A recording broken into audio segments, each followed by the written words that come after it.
Sistem ekonomi Islam adalah suatu sistem ekonomi yang didasari pada ajaran dan nilai-nilai Islam. Sumber dari keseluruhan nilai tersebut yaitu Al-Quran, As-Sunnah, Ijma, dan Qiyas. Nilai-nilai sistem ekonomi Islam tersebut merupakan integral dari keseluruhan ajaran Islam yang komprehensif. Aturan tersebut telah dinyatakan Allah Subhanahu wa Ta'ala sebagai ajaran yang sempurna karena didasari dari nilai-nilai ilahiyah.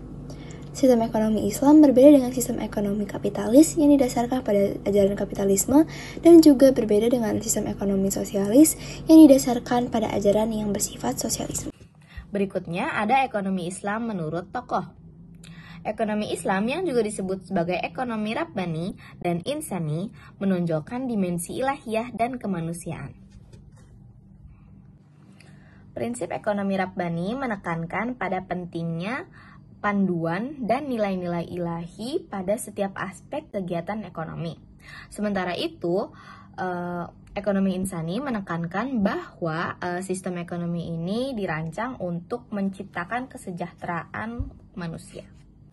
Umar Syapra menyoroti pentingnya ekonomi tauhid yang menggambarkan esensi ketuhanan dari ekonomi Islam, yang dimana fokus utamanya itu bukan pada pelaku ekonomi itu sendiri, melainkan pada aturan-aturan yang harus ditaati oleh para pelaku ekonomi. Konsep ini berdasarkan keyakinan bahwa seluruh faktor ekonomi, termasuk manusia itu sendiri, pada dasarnya merupakan milik Allah Subhanahu wa Ta'ala. Dengan demikian, nilai-nilai iman ini menjadi pedoman yang mengikat pada praktik ekonomi Islam.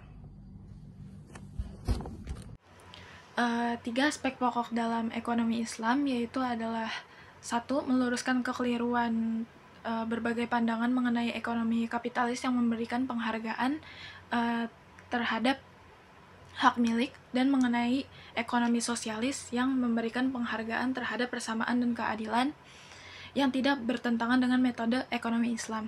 Yang kedua adalah membantu para ekonom muslim yang telah berkecimpung dalam ekonomi konvensional untuk mengetahui dan mengenal lebih jauh tentang ekonomi Islam. Yang ketiga adalah membantu para peminat studi fikih muamalah dalam melakukan studi perbandingan antara ekonomi Islam dengan ekonomi konvensional. Ada beberapa karakteristik dalam ekonomi Islam. Yang pertama, harta adalah milik Allah dan manusia merupakan khalifah atas harta. Yang kedua, ekonomi terkait dengan akidah, syariah, dan moral. Yang ketiga, keseimbangan antara kerohanian dan kebendaan. Yang keempat, ekonomi Islam menciptakan antara kepentingan individu dan umum. Dan yang kelima, kebebasan dijamin dalam Islam. Karakteristik yang telah disebutkan oleh Kaila tadi tentunya ada beberapa karakteristik lain, seperti negara berhak atau diberikan wewenang untuk terjun langsung ke dalam perekonomiannya. Yang kedua, terdapat bimbingan untuk konsumsi, terdapat pula petunjuk investasi, zakat, serta yang terpenting adalah larangan untuk melakukan riba. Negara-negara tentunya memiliki hak untuk menentukan ekonomi mana nih yang akan mereka tetapkan di negaranya.